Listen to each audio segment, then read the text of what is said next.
সুমধুর কণ্ঠস্বর হাফেজ হযরত মাওলানা মুফতি নাজমুল হাসান সাহেব মুহাদ্দিস কুলিয়ারসর মাদ্রাসা ওনাকে ওনার গুরুত্বপূর্ণ আলোচনা করার জন্য বিশেষভাবে অনুরোধ করা যাচ্ছে।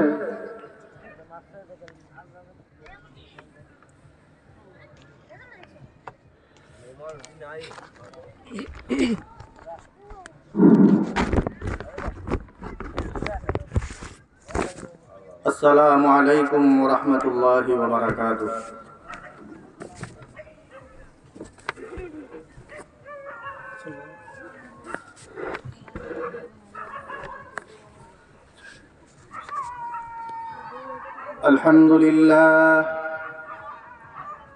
আলহামদুলিল্লাহ নাহমাদুহু ওয়া নাস্তাঈনুহু ওয়া নাস্তাগফিরুহু ওয়া নু'মিনু বিহি ওয়া নাতাওয়াক্কালু আলাইহি ونعوذ بالله من شرور أنفسنا ومن سيئات أعمالنا من يهده الله فلا مضل له ومن يضلله فلا هادي له ونشهد أن لا إله إلا الله وحده لا شريك له ونشهد أن سيدنا ومولانا محمدا عبده ورسوله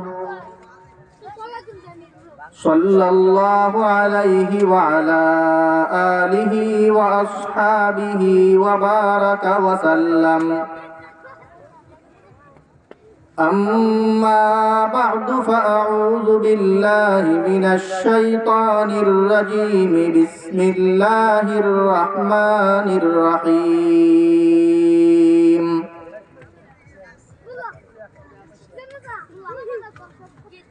فإن بغت إحداهما على الأخرى فقاتلوا التي تبغي حتى تفيء إلى أمر الله فإن فاءت فأصلحوا بينهما بالعدل وأقسطوا إن الله يحب المقسطين.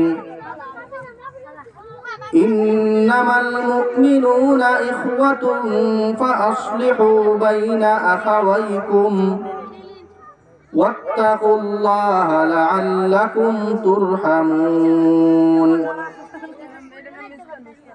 وقال رسول الله صلى الله عليه وسلم: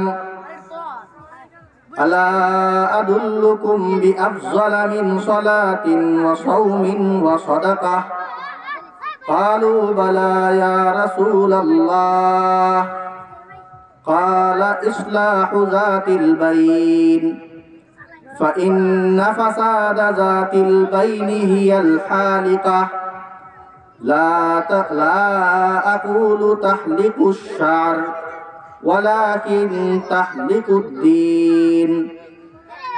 اللهم صل على محمد وعلى آل محمد كما صليت على إبراهيم وعلى آل إبراهيم إنك حميد مجيد. اللهم بارك على محمد وعلى آل محمد كما باركت على إبراهيم وعلى آل إبراهيم إنك حميد مجيد. سبحانك لا علم لنا إلا ما علمتنا إنك أنت العليم الحكيم. মহান আল্লাহ পাক রব্বুল আলামিনের দরবারে অসংখ্য শুকরিয়া। বড়ইছড়া জামিয়াতুস সুন্নাহ নুরানী মাদ্রাসার উদ্যোগে 2 দিনব্যাপী 19তম বার্ষিক পবিত্র তাফসীরুল কোরআন মাহফিলের আজকের সর্বশেষ দিনের সর্বশেষ অধিবেশনে আমাদেরকে কোরআন এবং হাদিসের আলোকে কিছু গুরুত্বপূর্ণ কথা শোনার জন্য আসার তৌফিক দান করেছেন। সবাই বলে আলহামদুলিল্লাহ। মুহতারাম হাজিরিন, গতকাল থেকে আপনারা বিভিন্ন বিষয়ে কোরআন এবং হাদিসের আলোকে গুরুত্বপূর্ণ ব্যক্তিদের কাছ থেকে অনেক মূল্যবান কথাবার্তা শুনতেছিলেন। আজকে আমি আপনাদের সামনে চলমান একটা বিষয় নিয়ে, দেশব্যাপী অনেক দিন যাবৎ যে বিষয়টা নিয়ে আলোচনা চলতেছে, এইরকম একটা বিষয় নিয়ে আপনাদের সামনে আমি দুই একটা কথা বলি। আমাদের সবার হৃদয়ের প্রাণের একটা সংগঠন, সকলেই আমরা যেই সংগঠনের প্রতি মহব্বত ছিল, যুগ যুগ ধরে আমাদের এলাকার মানুষজন, এই উপমহাদেশের মানুষজন এই সংগঠনের সাথে আমরা দ্বীনি কার্যকলাপ পরিচালনা করে আসছিলাম। এমন একটা মূল্যবান সংগঠনের নাম ছিল দাওয়াত এবং তাবলীগ। কিন্তু গত কয়েক বছর যাবৎ, বিশেষ করে আমাদের গত সরকারের পতনের পর গত কয়েক মাস থেকে এই সংগঠনের একটা দল, তারা আমাদের এই দ্বীন ধর্ম, আমাদের এই মানুষের এই হৃদয়ের সংগঠন দাওয়াত এবং তাবলীগকে সাধারণ মানুষের হেদায়েতের এই আলোক বর্তিকাকে নিভিয়ে দেওয়ার জন্য অনেক দিন থেকে যেই চেষ্টা, সেই চেষ্টার সর্বশেষ ধাক্কা হিসাবে গত কয়েক মাস যাবৎ তারা মানুষকে বিভ্রান্ত করার জন্য উঠে পড়ে লেগেছে। আমরা আপনাদের এই সাধারণ মানুষের কাছে, আপনাদের জন্য বোধগম্য, বুঝতে সহজ হবে কয়েকটা জরুরি কথা, যেই কথাগুলো দ্বারা আপনারা এই ধরনের বিভেদ কেন তৈরি হইল, আপনাদের কি করণীয়, এই ধরনের ব্যাপার, এই বিষয়ে আপনারা মোটামুটি একটা ধারণা পাবেন। আলোচনার শুরুতেই আমরা দুইটা বিশেষ পরিভাষা, তাবলীগ নিয়ে দুইটা দল হয়ে গেছে আপনারা জানেন। যেই দুইটা দল হইছে, এই দুই দলের নাম কি এটা আপনাদের সামনে শুরুতে একটু স্পষ্ট করি। অনেকগুলো নাম, প্রত্যেকটা দলের এই বহু নাম করে আছে, যেই নামগুলোর অনেকগুলো নিয়ে আবার আপত্তিও আছে। যেমন মনে করেন, যেই দলটা বিভ্রান্তি ছড়াইতেছে, বাতিলের পক্ষ নিয়েছে এবং বিশেষ করে এই কয়েক মাস যাবৎ বাংলাদেশকে অস্থিতিশীল করে তোলার জন্য যারা উঠে পড়ে লেগেছে, তাবলীগের এই পক্ষ, আসলে তো আর তাবলীগের না, পরিচয়ের জন্য আমরা বলি তাবলীগের এই পক্ষটার নাম হইল সাআদপন্থী একটা নাম, অথবা এতাআতি। এতাআত মানে হইল অনুসরণ করা, তো অনুসরণ করে সাআদ সাহেবকে এই জন্য, অথবা এই কারণে সাআদপন্থী বলা যায়। আর একটা দল, এদের সারা দেশে বাংলাদেশের সাধারণ আলেমদের সাথে যারা আছে, দেশব্যাপী যেই দলটাই বৃহৎ, এবং এই দলটার সাথেই আপনারা সার্বক্ষণিক থাকবেন, এই আহ্বান আপনাদের প্রতি। এই দলটার আরো বেশি নাম। একে তো এটার নাম সুরাপন্থী, অথবা এটার আরেক নাম ওয়াজাহাতি, আর আরেকটা আপত্তিকর নাম আছে, এটা হলো জুবায়ের পন্থী। জুবায়ের পন্থী আমাদের এই দেশে এই দাওয়াতের বড় একজন ব্যক্তি মাওলানা জুবায়ের সাহেব, উনার প্রতি সম্পৃক্ত করে মানুষজন জুবায়ের পন্থী বলে ফেলে। তো আসলে জুবায়ের পন্থী কিচ্ছু না, এই নামটা ভুল, এটাকে ওয়াজাহাতি বা সুরাপন্থী বলা যায়। আর একটা দল আছে, এই দলটার বললাম না আমরা এই কারণে, এটা আসলে দল না, এরা আবার নিরপেক্ষ থাকতে চায়। যেই কোনো জায়গায় নিরপেক্ষ লোকগুলি ঝামেলা, যেই জায়গার মধ্যে কোনো নিরপেক্ষ থাকা যায় না, হয়তো সত্য অথবা মিথ্যা, এর মাঝখানে কোনো নিরপেক্ষ নাই। কিন্তু কিছু মানুষ নিরপেক্ষ সাজতে চায়, এরা আসলে সুবিধাবাদী। এদের নাম আর আমরা বললাম না, দুইটা দলই বলি। আপনারা যারা বুঝতেছেন না যে এই তাবলীগের এই ঝামেলা কেন তৈরি হইল, এদের জন্য আমরা সহজে বলি। তাবলীগের একজন আগেকার অনেক দিন থেকে যিনি তাবলীগ করে আসছেন, এরকম বিশিষ্ট একজন তাবলীগার, উনার নাম হলো মাওলানা সাআদ সাহেব। এই সাআদ সাহেবকে নিয়ে দুই ধরনের জটিলতা তৈরি হয়েছে। দুই ধরনের জটিলতার কারণে এই তাবলীগের মধ্যে বিভক্তি তৈরি হয়েছে।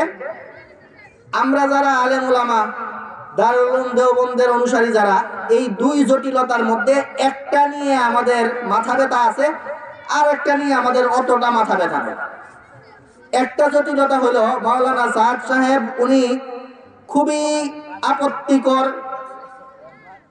আল্লাহকে নিয়ে, নবী নিয়ে, সাহাবায়ে কেরাম নিয়ে, ওলামায়ে কেরাম নিয়ে কাউরে ছাড়ছে না।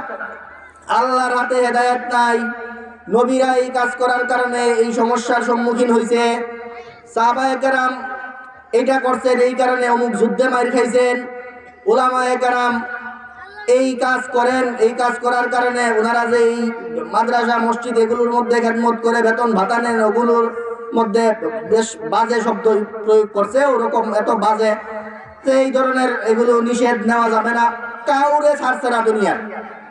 এই হলো ওনার আপত্তিকর, একদম আল্লাহ নবী সাহাবী এদের থেকে শুরু করে প্রত্যেককে উনি ধোয়া দিছে। এই হলো ব্যক্তি সাদ সাহেবকে নিয়ে এক ধরনের ঝামেলা, যেই ঝামেলার কারণে আমাদের সকলের কেন্দ্রবিন্দু আপনারা যে আজকে যে নুরানি মাদ্রাসার অধীনে এখানে জমা হয়েছেন, সেই নুরানি মাদ্রাসারও মূল মাদ্রাসা, যত মাদ্রাসা এই দেশে কওমি ধারার মাদ্রাসাগুলো আছে সকল মাদ্রাসার প্রাণ কেন্দ্র দারুল উলুম দেওবন্দ থেকে ফতোয়া জারি করা হয়েছে। এই মাওলানা সাদ এই লোকটা বিভ্রান্ত হয়ে গেছে, গুমরা হয়ে গেছে, তার কথা মানা যাবে না। এই হলো একটা জটিলতা। মাওলানা সাদ সাহেবের আরেকটা জটিলতা আছে, যেটা একদমই সাংগঠনিক। এটা নিয়ে দারুল উলুম দেওবন্দ নতুন মাথা কামায় না, আমরাও ওই প্রথমটার অধীনে মাঝে মাঝে মাথা কামাই, আলাদা করা ওটা নিয়ে তো আমাদের চিন্তা নাই। সেটা হলো মাওলানা সাদ সাহেব নিজেকে একটা সময় পর্যন্ত তাবলীগ চলতো শুরার মাধ্যমে, আপনারা বলতে পারেন একটা কমিটির মাধ্যমে, কয়েকজন সদস্য নিয়ে এরা একসাথে এই ব্যাপারগুলো সমাধান করত, এইভাবে তাবলীগ চলতো। পর্যায়ক্রমে তাবলীগ যাদের মাধ্যমে চলতো এরা যখন আস্তে ধীরে তাদের বার্ধক্যে উপনীত হয়েছেন, মারা গেছেন, এই সুযোগগুলি নিয়ে মাওলানা সাদ সাহেব উনি দাওয়াত এবং তাবলীগের এই কাজকে এককভাবে কুক্ষিগত করে ফেলছেন। অর্থাৎ আমরা বলতে পারি দাওয়াত এবং তাবলীগ এটা বহুদিন যাবৎ চলে আসছিল শুরা সিস্টেমে, অনেকের সমন্বিত কমিটির মাধ্যমে, আর মাওলানা সাদ সাহেব নিজেকে একক আমির ঘোষণা করে বসছেন। এই কারণে সাংগঠনিকভাবে কিছু জটিলতা তৈরি হয়েছে। বাকি এখানে একটা ব্যাপার, সেটা হলো ওটা অত বড় কোনো সমস্যা না। আমরা যারা ধর্মীয় বয়ান পেশ করি, ধর্মীয় কথাবার্তা যারা আমরা বলি, আমাদের কাছে দুইটা পদ্ধতির এই অবকাশ আছে। একক আমিরের মাধ্যমে কোনো কিছু চলা এটাও যেমন বৈধ, শুরা পদ্ধতিতে কোনো কিছু চলা এটাও বৈধ, দুইটারই অবকাশ আছে। এই কারণে আগের সমস্যা যদি না থাকতো তাহলে পরের সমস্যাটা নিয়ে আমাদের অন্তত কোনো সমস্যা ছিল না। মাওলানা সাদ সাহেব উনি নিজেকে আমির দাবি করলে করুন, উনি নিজে আমির হয়ে যদি এই দাওয়াত এবং তাবলীগ চালাইতে পারতেন এবং এটা যদি ঠিকভাবে চলতো তাহলে আমাদের কোনো সমস্যা থাকার কথা না, আমাদের কোনো আপত্তি এখানে থাকতো না। অবশ্য দ্বিতীয় সমস্যাটার কিছু কথাবার্তা দ্বিতীয় সমস্যাটার অধীনে আছে। সেটা হলো যদি আমরা সবাই ধরেও নিতাম যে দাওয়াত এবং তাবলীগ আগে যতই শুরার মাধ্যমে চলুক এইবার আমিরের মাধ্যমেই চলবে, একক আমিরের, এই কথাটা ধারাওভাবে ঠিক হইলেও সেই দারুল উলুম দেওবন্দ যেই ফতোয়া জারি করেছে, যেই ব্যক্তিটা দাওয়াত এবং তাবলীগের নাম ধরে আল্লাহ পাক রব্বুল আলামিন থেকে শুরু করে নবী করিম সাল্লাল্লাহু আলাইহি ওয়াসাল্লাম, অন্য সকল আম্বিয়ায়ে কেরাম, সাহাবায়ে কেরাম, উলামায়ে দ্বীন সকলকে যেই লোক ধুয়ে দিছে, যেই ব্যক্তি এত বাজে স্পর্ধা দেখিয়েছে, এই ধরনের লোকের দাওয়াত এবং তাবলীগের মতো এত গুরুত্বপূর্ণ সংগঠন পরিচালনা করার যোগ্যতা নাই।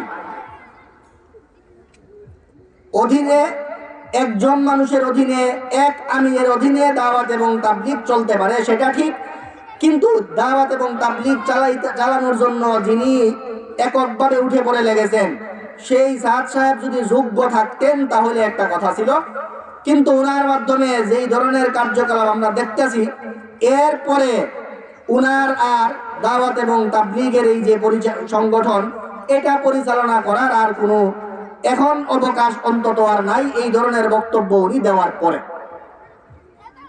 এই হলো দাওয়াত এবং তাবলীগ নিয়ে দুইটা জটিলতা। একটা জটিলতা হইল যে উনি ব্যক্তিগতভাবে উনার নৈতিক অবক্ষয় ঘটেছে। উনি ইসলামের যেই শাশ্বত নিয়মগুলো সেই নিয়মগুলো ভঙ্গ করেছেন। ব্যক্তি হিসাবে উনি আর মুসলমানদের যেই আকীদা চিন্তা চেতনা সেগুলো ধারণ করেন না। এই কারণে উনি এই অত বড় মেহনতের আর যোগ্য না। উনার মধ্যে অনেক সমস্যা তৈরি হয়েছে এবং উনাকে নিয়ে বিভেদটা তৈরি হয়েছে। 2 নাম্বার হলো সাংগঠনিক কিছু ব্যাপার সেবার কিভাবে চলবে এটা নিয়ে। তো এই জটিলতার পরে এটা তো সাংগঠনিক কিছু কথা, এরপরে আবার ধর্মীয় কিছু কথা যে উনি এই কাজ করে বসছেন, এই কাজ করছেন, এই কারণে উনি আর যোগ্য না, সাংগঠনিকভাবে এইভাবে চলতে পারে না। এই কথাগুলি যাদের বোঝা কঠিন হয় এদের জন্য আরেকটু সহজ করে আমরা বলি, আপনারা কার অনুসরণ করবেন এইটা নিয়ে যারা এরপরেও যাদের মাথা ব্যথা টেনশন আছে এদের জন্য আমরা কয়েকটা তথ্য তুলে ধরি। 1 নাম্বার তথ্য হইল মাওলানা সাদ সাহেবের এই ধরনের বক্তব্যের পরে এবং উনার এই আচরণের পরে সাদ সাহেব যাদের কাছে পড়াশোনা করেছেন, উনার যে উস্তাদ বৃন্দ, উনি যাদের মাধ্যমে এলেম শিখছেন এরাও, যাদের কাছ থেকে দাওয়াত এবং তাবলীগের কাজ শিখছেন এরাও, উনার উস্তাদগণ উনাকে বর্জন করছেন। তো সহজ কথা, যেই লোকরে এই লোকের শিক্ষকরাই গুরুজনরাই বর্জন করে, আপনারা এরা ধরবেন না বর্জন করবেন, এটা বোঝা খুবই সহজ। যাদের ন্যূনতম জ্ঞান আছে এদেরও বুঝবে যে যেই লোকরে তার শিক্ষকরাই দেখতে পারতেছে না, যেই লোকের ব্যাপারে তার গুরুজনদের আস্থা নাই, এমন আশঙ্কাজনক লোককে দাওয়াত এবং তাবলীগের মতো গুরুত্বপূর্ণ কাজে আমরা তাকে লিডার মানতে পারি না। 2 নাম্বার কথা, আমাদের ইলমের মার্কাজ, আমাদের যেই কোনো সমস্যায় মানুষজনের ধর্মীয় কোনো জটিল বিষয় যখন সামনে আসে, এই বিষয়গুলো হল করার জন্য আমাদের ইলমের মার্কাজ সমূহ, বড় বড় মাদ্রাসাগুলো, এরা এই জটিলতার সময়ে এগিয়ে আসে। এরা মানুষজনকে আসল বক্তব্য পেশ করার মাধ্যমে, ফতোয়া মাসাইল প্রদানের মাধ্যমে এরা মানুষজনকে বিভিন্ন জটিল অবস্থা থেকে এরা মুক্ত করে। তো সাদ সাহেবের এই ব্যাপারটা যখন সামনে আসলো, তখন আমাদের এই দেশের বড় বড় মাদ্রাসাগুলো তো বটেই, কওমি মাদ্রাসার যেই প্রাণ কেন্দ্র, যেখান থেকে কওমি মাদ্রাসার যাত্রা সূচিত হয়েছিল, সেই দারুল উলুম দেওবন্দ থেকে ফতোয়া জারি হয়েছে মাওলানা সাদ সাহেব বিভ্রান্ত, উনাকে অনুসরণ করা যাবে না।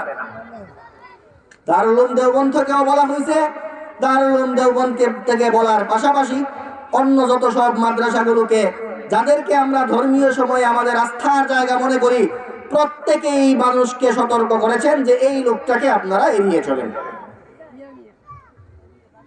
3 নাম্বার কথা, মাওলানা সাদ সাহেব উনাকে যারা অনুসরণ করে এই লোকগুলির অবস্থাও যদি দেখেন আপনারা, তো মাওলানা সাদ সাহেবকে অনুসরণ কারা করে? যারা মাওলানা সাদ সাহেবকে অনুসরণ করে এদের মধ্যে যদি আমাদের দেশের হিসাব করি, তাহলে আমাদের দেশের 2টা পার্টি, যেই 2 গুরু, একটা পার্টির গুরু তো আপনারা ইতিমধ্যে আমরা বলছি, যাকে কেন্দ্র করে মানুষজন জুবায়ের পন্থী বলে ফেলে, সেই মাওলানা জুবায়ের সাহেব, উনি তো আছেন একটা পার্টির, উনি সকলের কাছেই সর্বজন গৃহীত ব্যক্তিত্ব, আল্লাহ তাআলা ওনাকে ইলম দান করছেন, উনি বড় আলেম।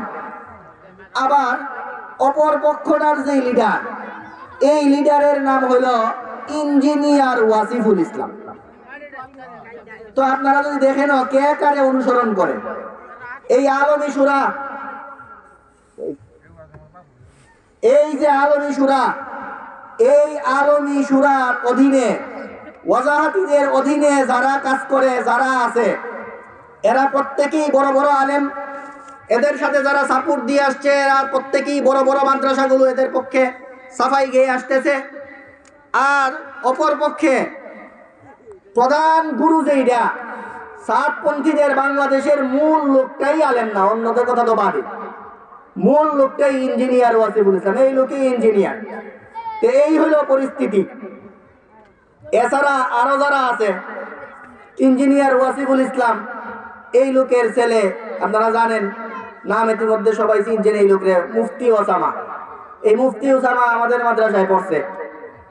এই লোক সবার পিছনে বসতো, মনে চাইলে ক্লাসে আসতো, পরীক্ষা মনে চাইলে দিত, আর বাপের টাকা ছিল আইসা মাদ্রাসায় আইসা মন চাইলে আইতো আর গাড়ি দিয়ে চলে যেত। এইভাবে লেখাপড়ার অবস্থা প্রত্যেকটার এই হালত। এই হইল সাতপন্থীদের সাথে যারা জড়িত আছে এদের হালত। তাহলে অনুসারীদেরকে দেখেও আমরা হক বাতিল চিন্তা করতে পারি যে কে সঠিক আর কে বেঠিক, এটা বোঝা যায় যে কার পক্ষে কারা আছে। ওয়াজাহাতিদের পক্ষে, সুরাপন্থীদের পক্ষে এই দেশের বড় বড় মাদ্রাসাগুলো, সারা উপমহাদেশের বড় বড় মাদ্রাসাগুলো, সেই মাদ্রাসার কর্ণধারেরা, সেই মাদ্রাসার শিক্ষকরা, সেই মাদ্রাসার ছাত্ররা, এরা এই পক্ষে আছে। আর আরেক পক্ষে কিছু মানুষ আছে যারা হয়তো আলেমেই না বেশিরভাগ, আর আলেম হইলেও কোনো রকম লেখাপড়া করে আসছে আর কি, যাদেরকে মূল পন্থার মূল ধারার এলেম সমাজে এদের জায়গা হবে না। ওই বেদাতিদেরকে দেখেন না, কোনো রকম লেখাপড়া করলে মূল সমাজে জায়গা হয় না, পরে বেদাতি পন্থা যদি অবলম্বন করে ওইখানে আবার খুব কদর, এই জায়গায় আলেম নাই তো গেলে কদর। এই সাতপন্থীদের অবস্থা এটা হয়েছে, কোনো রকম লেখাপড়া করে ওইখানে গেলেই বেশ কদর পাওয়া যায়। এই কদর লোভী কিছু লোকগুলি এরা ওইখানে গেছে। এই হইল আরেকটা। আমাদের এই সর্বজন বিদিত আলেম আমাদের এই দেশের গত কয়েক মাস আগে যাকে সবাই মিলে যার ইলমের স্বীকৃতি দিয়ে আমাদের জাতীয় মসজিদ বাইতুল মুকাররমের খতিব হিসেবে নিয়োগ করছেন মুফতি আব্দুল মালেক সাহেব, ব্যক্তি হিসাবে সব বাংলাদেশের সকল আলেম যাকে শ্রদ্ধা করেন, সর্বোচ্চ উঁচু জায়গায় যাকে রাখেন, উনি বিভিন্ন জায়গায় সাদ সাহেবের বিরুদ্ধে গিয়ে বক্তব্য দিয়েছেন, ওয়াজাহাত করেছেন, এবং উনাকে যে মানা যাবে না এই কথার পক্ষে বলিষ্ঠ কণ্ঠস্বর হিসেবে উনি ভূমিকা পালন করছেন। আর একটা ব্যাপার, সর্বশেষ যেই ব্যাপারটার মাধ্যমে আমরা চিনতে পারি সেটা হলো আমাদের এই দেশে কিছু মাধ্যম আছে, কিছু মিডিয়া আছে। এই মিডিয়াগুলোর কাজই হইল এই দেশের ধর্মীয় যে অঙ্গন, এই দেশের ধর্মীয় যে মানুষগুলি, এই মানুষগুলির ক্ষতি হইতে পারে এই কাজটা করাই হলো এই মিডিয়াগুলোর কাজ।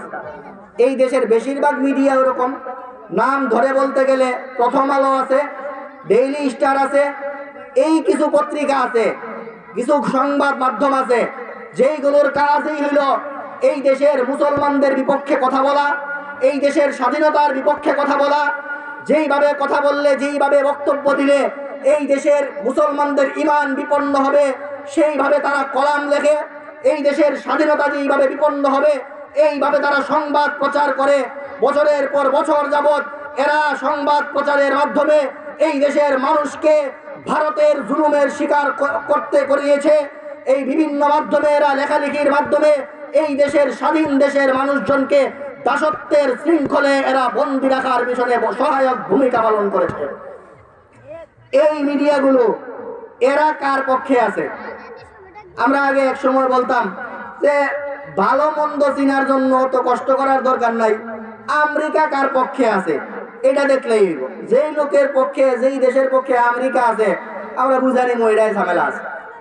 ব্যাপারটা এমন দাঁড়াইছে, এই প্রথম আলো, ডেইলি স্টার, এই জাতীয় মিডিয়াগুলো যারা যুগ যুগ ধরে ইসলামের বিপক্ষে কাজ করে, এই মিডিয়াগুলো কার পক্ষে আছে সেটা বুঝলেই আমরা বুঝে নিব যে কারা সত্য আর কারা মিথ্যা। চাঞ্চল্যকর তথ্য হইল এই প্রথম আলো, ডেইলি স্টার, এই যে পত্রিকাগুলো, বিশেষ করে ডেইলি স্টার পত্রিকার যেই সম্পাদক মাহফুজ আনাম, এই লোকের সাথে একটু আগে যে আপনাদেরকে ওয়াসিফুল ইসলাম বললাম, এই ইঞ্জিনিয়ার ওয়াসিফুল ইসলামের আত্মীয়তার সম্পর্ক বৈবাহিক সূত্রে। এরা একজন আরেকজনের বৈবাহিক সূত্রে আত্মীয় সম্বন্ধী, এই হইল এদের সম্পর্ক। এছাড়া নিয়মিতভাবে আপনারা জানেন আমাদের এই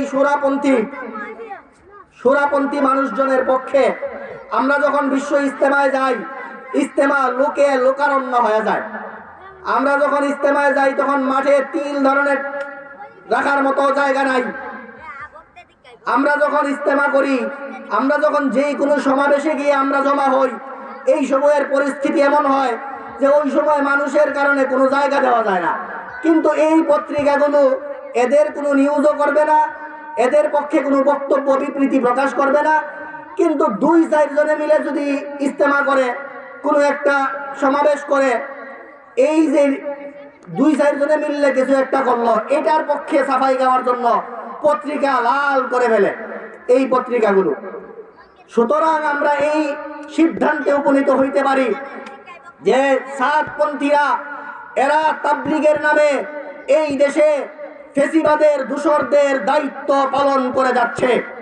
আমরা এই কথা স্পষ্ট নেত্রহীন কণ্ঠে বলতে পারি, এই দেশে মাওলানা সাদকে যারা পুনর্বাসন করতে চায়, মাওলানা সাদকে যারা প্রেরণ করতে চায়, তাবলীগের নামে যারা মাওলানা সাদকে বাংলাদেশে আগমন করতে চায়, এরা আর যারা বিগত ফ্যাসিস্ট সরকার প্রধান ভারতে পালিয়ে যাওয়া শেখ হাসিনাকে এই দেশে আনতে চায়, এই দুইটা আসলে একই পার্টি।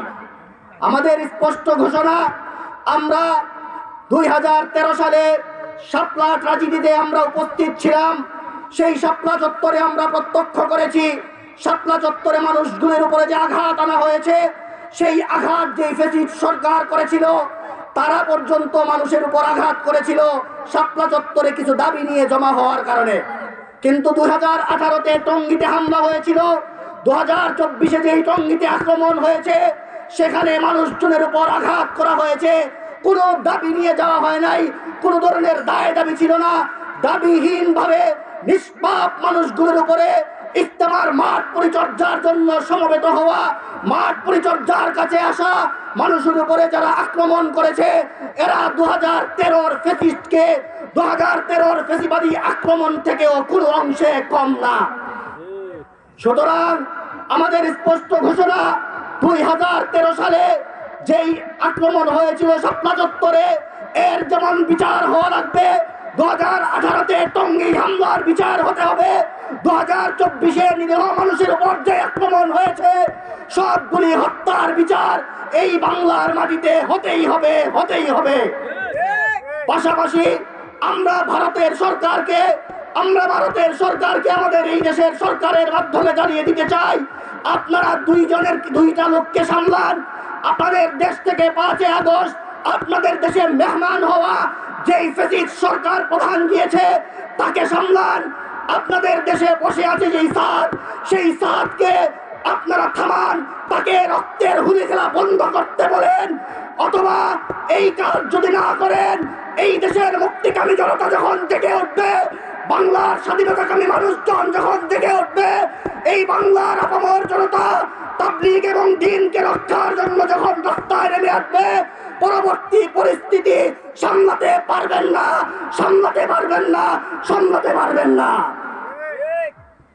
মোহতারাম হাজিরিন, এই কারণে দ্বীন এবং দাওয়াত এবং তাবলীগের নিরপেক্ষ বিচারে আমরা যদি ধর্মীয় হিসাবে বক্তব্য দেই, অথবা আমরা কারা ইসলামের বিরুদ্ধে কাজ করে এরা কার পক্ষে আছে সেই হিসাবও যদি করি, সর্বশেষ আমরা এই সিদ্ধান্তে উপনীত হইতে পারি যে আমাদের প্রত্যেকেরই উচিত, আমাদের মাঝেও যদি কোনো লোকজন এই সাতপন্থী ইত্যাদি থাকে, তাদেরকে আমরা বুঝিয়ে এই সময়ে সকলে মিলে আমরা দাওয়াত এবং তাবলীগের এই যে কাজ, এই মেহনতকে রক্ষা করা।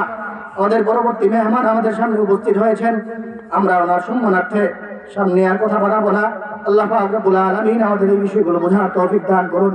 ওয়া আখিরু দাওয়ানা আলহামদুলিল্লাহি রাব্বিল আলামিন। আসসালামু আলাইকুম ওয়া রাহমাতুল্লাহি ওয়া বারাকাতুহু। আলহামদুলিল্লাহ, মাশাআল্লাহ, জাযাকাল্লাহ, হায়াকাল্লাহ। হযরত মাওলানা মুফতি নাজমুল হাসান অত্যন্ত সুন্দর আলোচনা করেছেন। আল্লাহ সুবহানাহু ওয়া তাআলা এই কথাগুলো বুঝার এবং মানার তৌফিক দান করুন। আমিন। আমরা অনেকে দেখতে পাচ্ছি, আমরা মিডিয়াতে এই যে ইস্তেমার ময়দানে মারামারি হচ্ছে, এই জিনিস আমরা দেখছি অনেকে, না অনেকে জিনিসটা বুঝে না যে আসলে এখানে কি হচ্ছে। হ্যাঁ, এখানে টুপিওয়ালারা সবাই মারামারি করছে। এখানে আসলে যে সাতপন্থী যে লোকটা, এটা চাচ্ছে যে তাবলীগের মধ্যে একটা কন্দল সৃষ্টি করে বাংলাদেশের মধ্যে একটা ঝামেলা পাকাইতে। এই জন্য আমরা যারা আছি গ্রামবাসী আমরা সবাই আলেমদের অনুসারী, আলেমরা যে পদে থাকে এ পথে ইনশাল্লাহ আমরা সবাই থাকবো, তার পথে ইনশাল্লাহ। সম্মানিত উপস্থিতি, এই পর্যায়ে আপনাদের সম্মুখে কোরআন ও হাদিস থেকে মূল্যবান তাকরীর নিয়ে আসেন আপনার আমার সুসংক্ষিপ্ত বক্তা, যিনি সারা বাংলাদেশে আলোচনা করেন হযরত আল্লাহ হযরত মাওলানা মুফতি আহমদ